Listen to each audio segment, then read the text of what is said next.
Aí, galera que curte engenharia clínica, hoje nós estamos na aula 2, onde nós vamos tratar dos objetivos e definições do programa de manutenção, pela publicação do livro da OMS, já de cara fazer um agradecimento à Organização Mundial da Saúde pelo esforço que ela tem feito em jogar mais luz na nossa profissão e fazer com que sistemas de saúde sejam mais fortalecidos pela presença dos profissionais da engenharia atuando nessa área. Você está na Escola de Engenharia Clínica, onde a gente produz esse conteúdo de forma gratuita para vocês terem acesso, aprimorar o conhecimento e realmente levar à profissionalização da nossa profissão. Então, primeiramente, fazer uma rápida revisão da aula 1.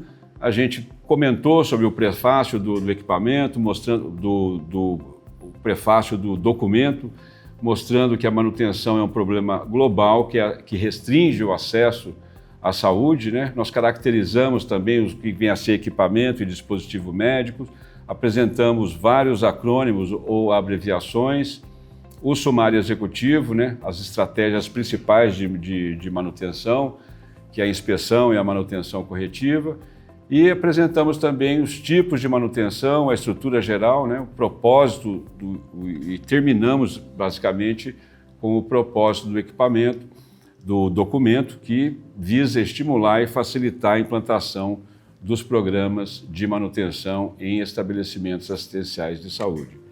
Para hoje, a gente tem uma agenda que vai ser um conjunto de definições, que vem a ser tecnologia em saúde, dispositivo médico, equipamento médico, testes de aceitação,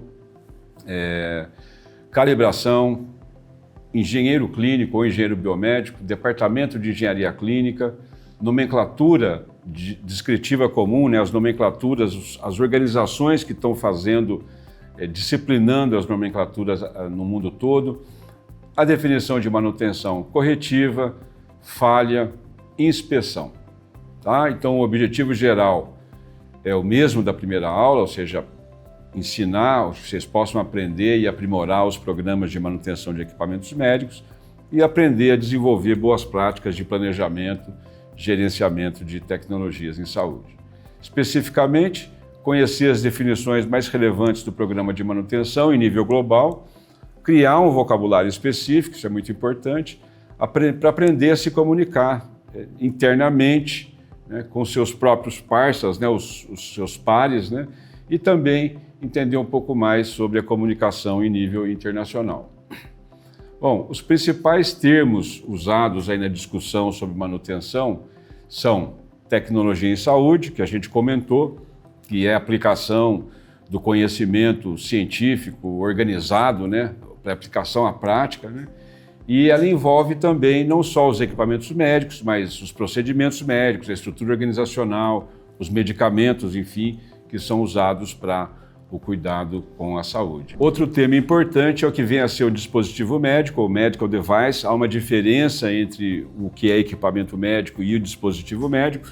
Basicamente, o medical device eu não tenho necessidade de manutenção, calibração, e na aula passada a gente detalhou bastante, deu uma série de exemplos de dispositivos médicos.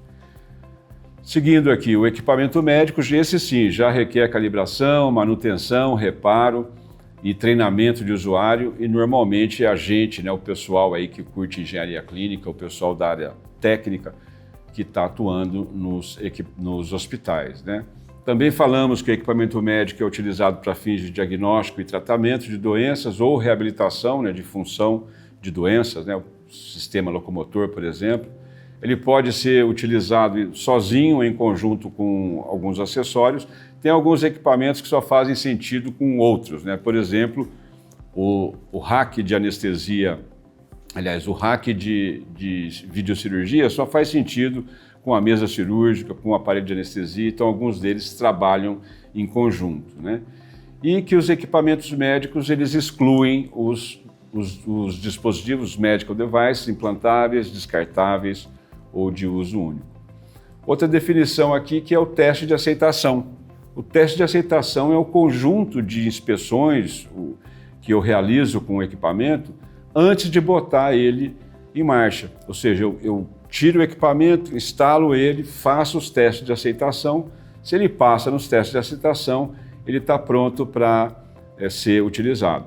Então aqui formalmente, né, uma inspeção inicial realizada em equipamento médico antes de colocá-lo em serviço, verificando se corresponde com o pedido de compra, se funciona conforme especificado e também o treinamento, se o treinamento dos usuários for organizado, se está corretamente instalado. Alguns equipamentos eles têm o teste de verificação funcional, isso é muito bom e eu recomendo fortemente que vocês usem, porque em caso de problema com o equipamento, o fabricante ele pode acessar o log de utilização do equipamento e verificar se o equipamento foi testado ou não antes do uso. Então, o teste de verificação funcional não deixa de ser um teste de aceitação.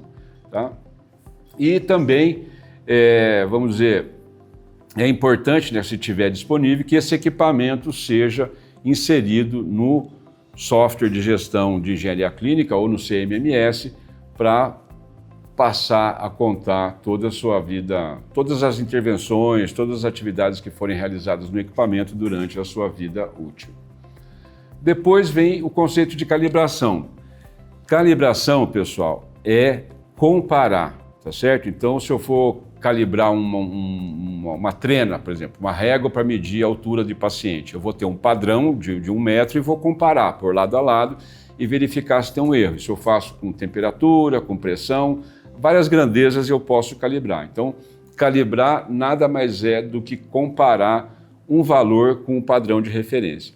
Então, a calibração pode requerer ajuste, tem equipamento que permite ajuste, tem equipamento que não, mas calibrar é diferente de ajustar. Tá? Então, esses equipamentos, alguns deles precisam ser calibrados periodicamente.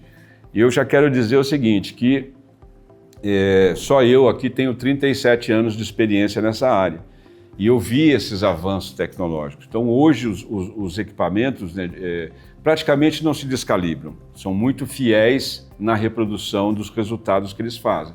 Então assim, cuidar bem do programa de calibração, quando calibrar, quando não calibrar, pode ser uma fonte importante de economia no seu hospital sem diminuir a segurança, né? E principalmente confiando nos testes de verificação funcional.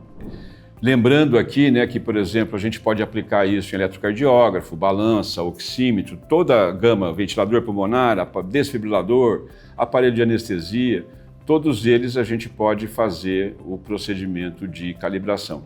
E lembrando, né, que nos eletrocardiógrafos no passado, quem perdeu essa fase aí, a gente ia calibrar a amplitude do sinal, o amortecimento da onda, a temperatura do estilete, então tudo isso sumiu, desapareceu e praticamente a gente não tem, o usuário não tem mais que fazer esse tipo de negócio, né? Esse tipo de calibração.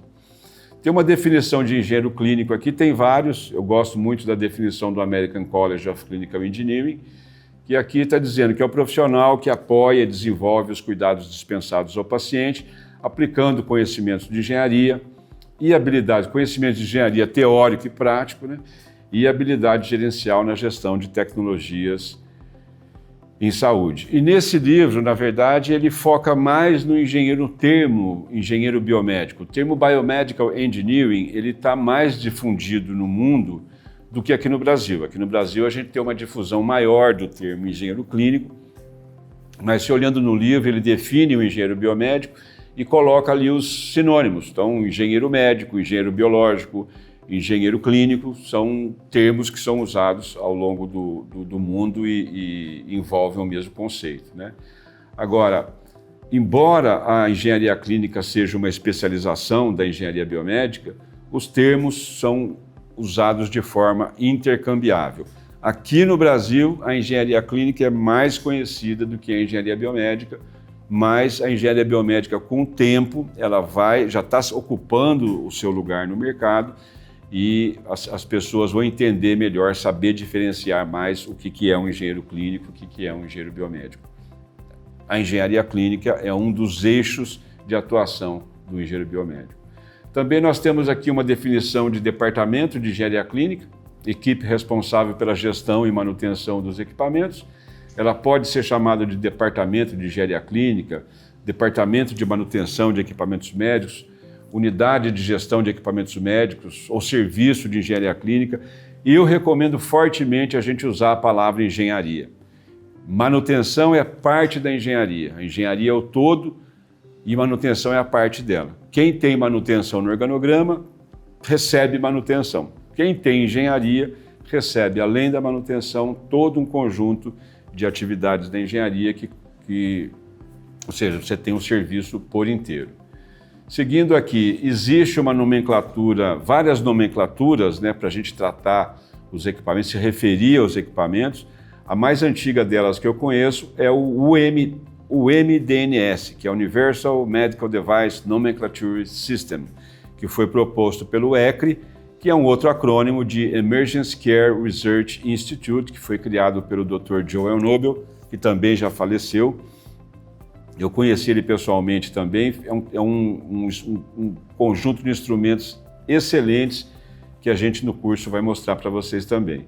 A gente tem o GMDNS, que é o Global Medical Device Nomenclature System, e o EMDN, que é o European Medical Device Nomenclature, ou seja, há um esforço para harmonizar essas nomenclaturas entre os diferentes países do mundo. Tá? Isso vai ser bom para a gente, não só para a gente, mas para o sistema de saúde como um todo. E assim, embora os fabricantes tenham nomes específicos para os seus dispositivos, no inventário, na utilização do CMMS, é importante utilizar essa nomenclatura comum.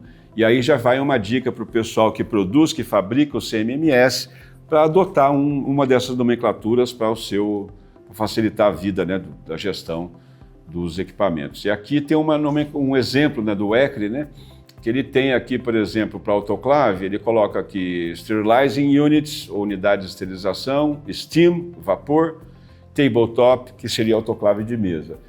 Todos esses equipamentos, ele dá um código, que é o 16142, e aí o nome do fabricante, que é dado pelo fabricante, autoclave de mesa. E o modelo de um fabricante, o CVEL 12 litros. Tá? Então, nomenclatura é muito importante, a gente disciplinar a nomenclatura dos equipamentos do hospital. Por manutenção corretiva, é uma atividade, um trabalho, né, que visa restaurar o equipamento nas condições essenciais, garantindo a segurança ou o desempenho após uma falha. Termos equivalentes, manutenção corretiva, manutenção não programada, podem ser utilizadas simultaneamente para referir a mesma coisa.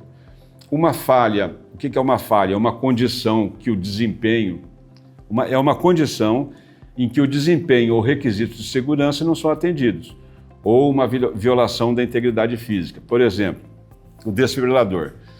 Um dos testes, uma das avaliações que a gente faz no desfibrilador é verificar se a energia que foi armazenada em joule no capacitor é igual à energia liberada. Então, uma falha pode ser essa. Eu armazenei 100 joules e ele está entregando 50, por exemplo. Isso a gente pode caracterizar como uma falha.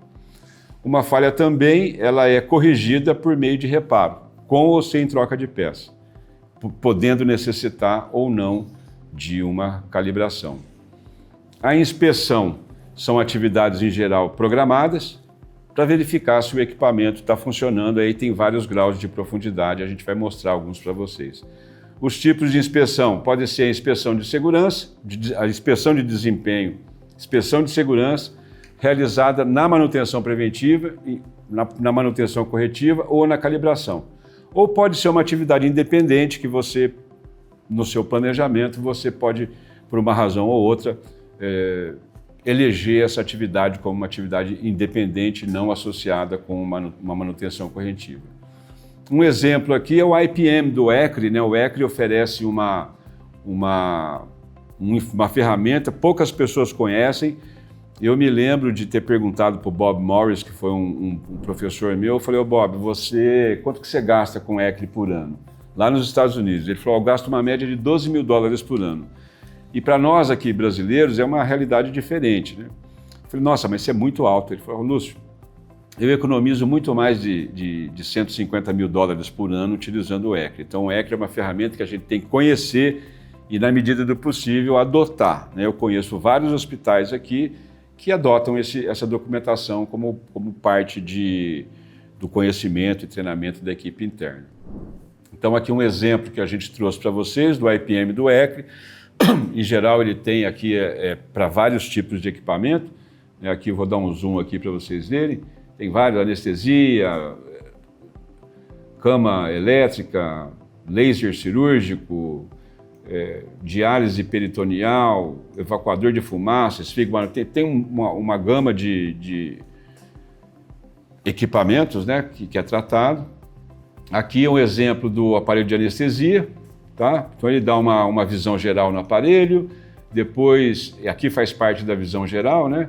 Depois ele coloca aqui as referências bibliográficas, os aparelhos de teste requeridos, os cuidados especiais que você tem que ter, os procedimentos, e aí ele entra com uma lista aliás, esses testes quantitativos, eles são padronizados. São N testes quantitativos. Aqui você pode ver que ele pula do 1.1, 1.2, ele pulou para o 1.4. Por quê? Porque o teste 1.3, o qualitativo, não é aplicado a esse tipo de equipamento. E aí ele entra aqui os quantitativos, os testes qualitativos e os testes quantitativos. E, no final, ele tem aqui as recomendações para manutenção preventiva e testes de aceitação. Então, isso aqui é o completo de um vaporizador. E aqui, a gente detalhou aqui, por exemplo, o nome como também é chamado, tem alguns nomes comumente usados, onde que é utilizado, né? Sala de cirurgia, sala de emergência, sala de parto, enfim. O escopo aplica juntamente com a anestesia, ele define aqui um nível de risco, por exemplo, o ECRI recomendou como um nível de risco alto, e aqui é o número do ativo do hospital. Ele diz aqui já uma manutenção maior, né? Recomenda semestralmente. Então isso aqui é a carinha dele, né? Aqui ele vai ajudar você a entender também como funciona o equipamento. Aqui a gente tem basicamente 2 vaporizadores. Você vai misturar o ar com óxido nitroso e oxigênio, e aqui está o agente anestésico. Esse agente anestésico é o que vai realmente vai produzir o efeito de anestesia. Então, lembrando, né, que a característica de um agente anestésico é ter uma volatilidade alta, ou seja, ele mudar do estado líquido para o estado do vapor sem muita variação de temperatura. Então, em geral, eles são pesados, tem uma massa metálica muito grande, para dificultar a variação rápida de temperatura e ele garantir a taxa de vaporização, vamos dizer, mais constante, né? E esse outro vaporizador aqui, que vocês vão ver do lado, qual que é a diferença? Esse aqui tem uma resistência elétrica, tem um aquecimento, então, ou seja, ele controla a taxa de vaporização pelo aquecimento. E já tem, por exemplo, um circuito de controle de pressão diferencial, né? Enfim, diferença de um para o outro. Um é aquecido e o outro não. O outro, a taxa de vaporização era mantida constante pela garantia de que o reservatório tem uma massa metálica muito grande e que vai demorar. Uma variação de temperatura na sala não vai variar a temperatura lá dentro. Mas, enfim, a ideia é mostrar que o IPM ele também ensina os princípios de funcionamento. Serve, inclusive, para treinar a equipe, né? E aqui a relação dos testes qualitativos, por exemplo, praticamente já se aplica em todos. Verificar o chassi externo, se não tem sinal de amassado, se está sujo, se está limpo, né? Verificar os rodízios, que tem rodízio, se está limpo. Verificar o cabo de alimentação elétrica, se os aliviadores de tensão estão rachados ou não. Então, são testes mais qualitativos. E aqui os testes quantitativos, como, por exemplo, medição da resistência de aterramento naquele que é aquecido, medição de corrente de fuga, verificação da concentração do agente anestésico que ele está entregando. Então, a inspeção e o IPM é uma ferramenta muito interessante e tudo isso pode ser incluído, programado no seu próprio CMMS, né? Aqui exemplo do teste da carcaça. Vou ler aqui, tá, para vocês. Examine o exterior do equipamento para verificar a limpeza, condição física geral. certifique-se de que as carcaças estejam intactas, que todos os componentes de montagem estejam presentes, bem apertados, que não haja sinais de líquidos derramados ou danos graves. Você pegar, por exemplo, esse monitor da Protex, você pode virar ele de ponta cabeça para um lado e ver se tem alguma parte solta lá dentro. Uma atividade simples, né? Montagem e fixadores. Verifique a segurança das montagens ou mecanismo de suporte. Confirme que o vaporizador está firmemente montado na unidade de anestesia. Hoje, alguns aparelhos de vaporizadores, você conecta ele no aparelho, o aparelho já reconhece o tipo de agente anestésico e alguns permitem ainda ser acessados remotamente, tá? O cabo de alimentação, se o equipamento tiver um plug de alimentação de corrente alternada, examine-o para identificar possíveis danos. Tente movimentar as lâminas para garantir que estejam firmes. Agite o plug, ouça ruídos. Esse agite o plug e ouça ruídos é interessante. Nos Estados Unidos tem um padrão de tomada que é hospital grade. Ela é transparente para você ver se não tem nenhum chamuscado dentro. E você sacudindo ela, você consegue verificar se os contatos lá dentro, se eles estão apertados ou não. Tá? Se for necessário, abra o plug e inspecione. Aqui no Brasil a gente não tem, só em equipamentos velhos que vocês vão encontrar, mas eu gostava muito desse padrão de tomada e aí mudamos o nosso. Enfim. Cabo de alimentação. Inspecione o cabo, caso esteja presente, em busca de sinais ou danos. Se estiver danificado, substitua o cabo inteiro, ou se o dano estiver próximo a uma das extremidades, corte a parte defeituosa. Certifique-se de instalar um novo cabo de alimentação ou plug com a mesma. Perceba que esses testes eles podem ser feitos junto com o operador. Então, um operador atento vale ouro para a engenharia, tá? E um operador atento garante continuidade da prestação dos serviços de saúde. Aqui eu tenho também os testes quantitativos. Ele está sugerindo aqui que a resistência de aterramento seja no máximo meio ohm, e corrente de fuga, né? Porque a corrente elétrica pode fugir do equipamento, como vazamento de água, e a gente mede isso, e, em geral são valores muito baixos aqui, ele está sugerindo para esse equipamento como uma fuga de 300 microamperes. E a verificação da concentração, você precisa de equipamentos mais específicos, às vezes não justifica você ter ele no hospital, mas você pode contratar esse serviço de um terceiro. E aqui, para finalizar, a manutenção preventiva, né, que é basicamente limpeza do exterior, substituir a bateria, se houver, e fazer os testes de aceitação do equipamento. E há um conjunto também de instruções que o que você tem que fazer antes de retornar o equipamento para uso, né? Então aqui, inspeção de desempenho e manutenção preventiva. Inspeção de desempenho são atividades usadas para testar a condição operacional do equipamento ou de um dispositivo, né? Comparando o seu desempenho com especificações técnicas do fabricante. Então, por exemplo, bomba de infusão, você tem um analisador, né? De verificar se o volume que está sendo ingerido é o volume realmente programado. No caso do desfibrilador, se a energia armazenada, comparar a energia armazenada com a energia liberada. Você também tem a inspeção, você pode verificar tempos, você pode verificar pressões, volumes, temperaturas, dependendo do nível de inspeção que você planejou, tá? Lembra do planejamento que a gente falou e vamos falar mais adiante, né? O objetivo principal é avaliar a condição do equipamento. O objetivo aqui não é prolongar a vida útil, né? Mas verificar a condição operacional do equipamento. E também, às vezes, ela pode ser chamada de inspeções de garantia de desempenho, tá? Manutenção preventiva são uma técnica de previsão para determinar a taxa de falha de componentes substituíveis, bateria, válvula, bombas, selos, enfim.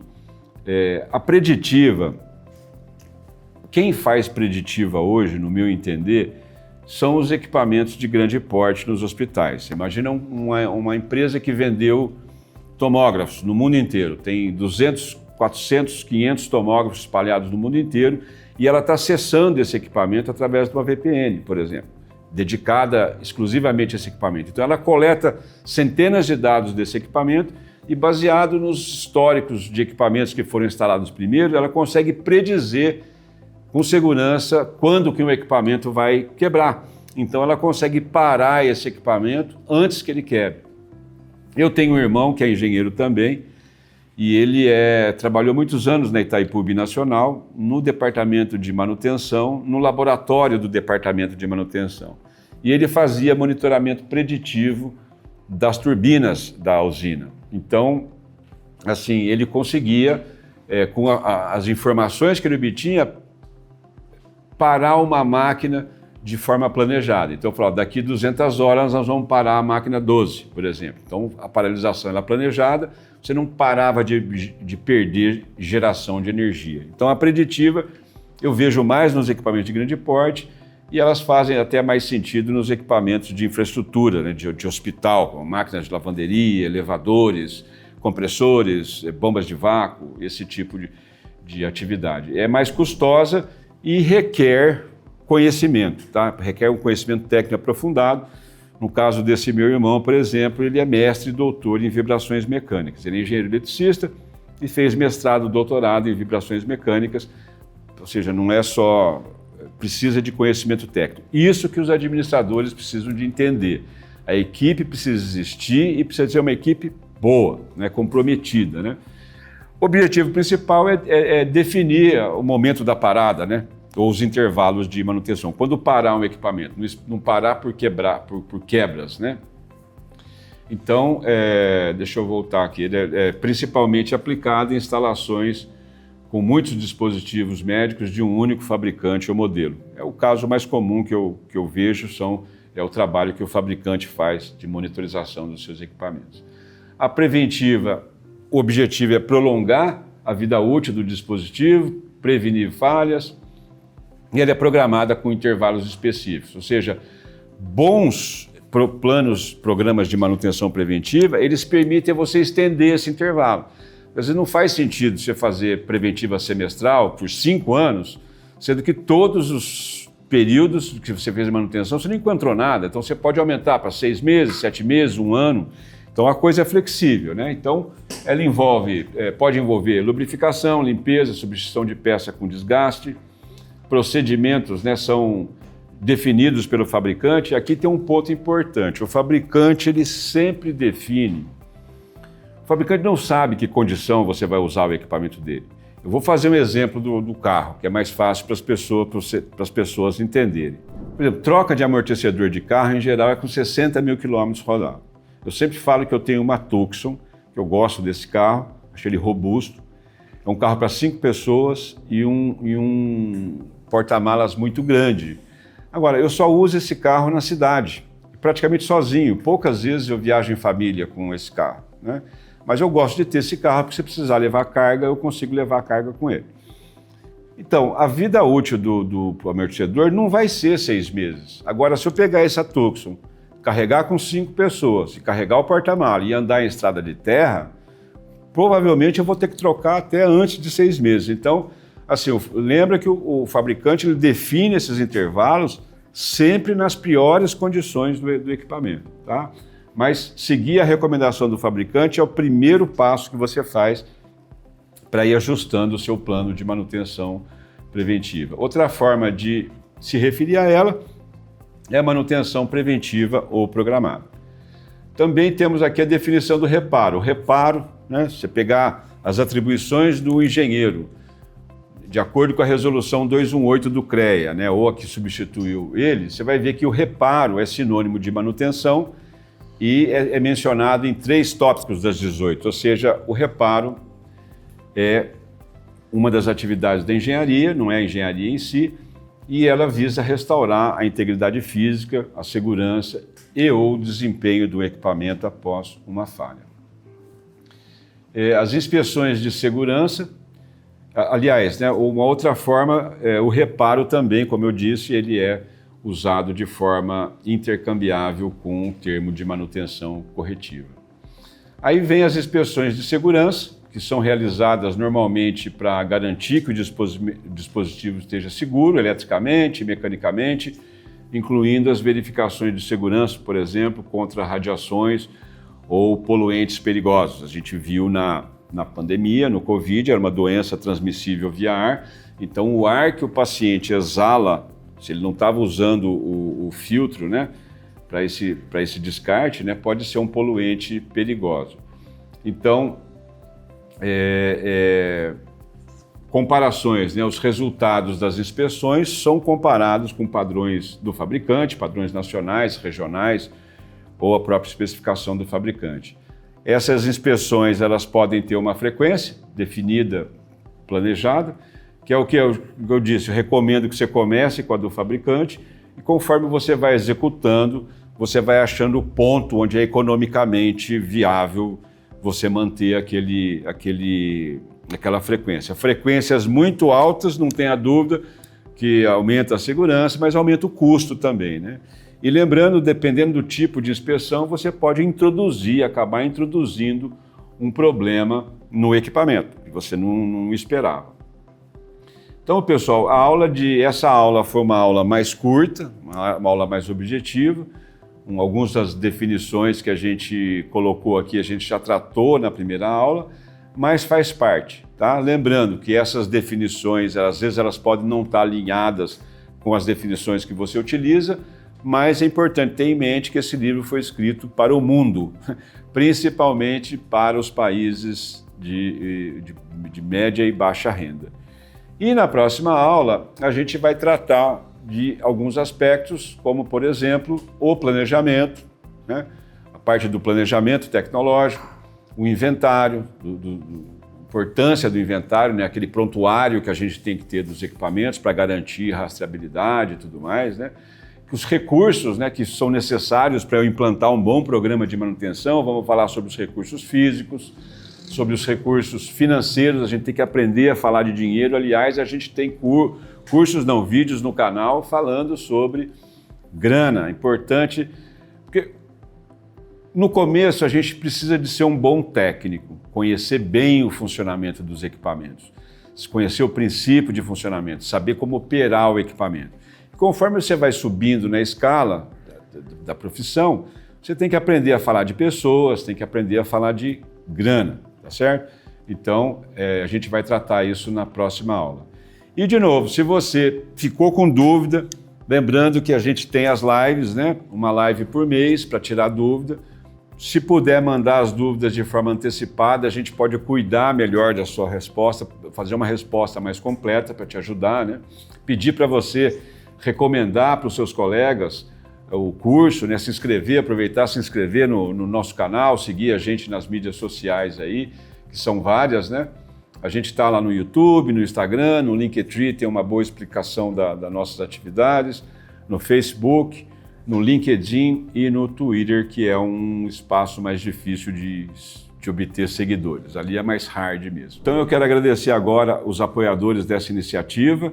Quero mandar um alô para a Protec, que contribui com a gente não só com os equipamentos, como o RD12, aqui o monitor multiparâmetros, abriu as portas da fábrica, a gente fez vários vídeos lá e vamos fazer muito mais nesse ano.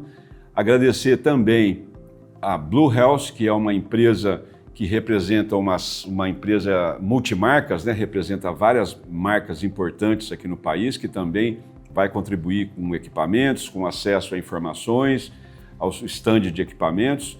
Agradecer a Fresenius Cab, que também é uma apoiadora.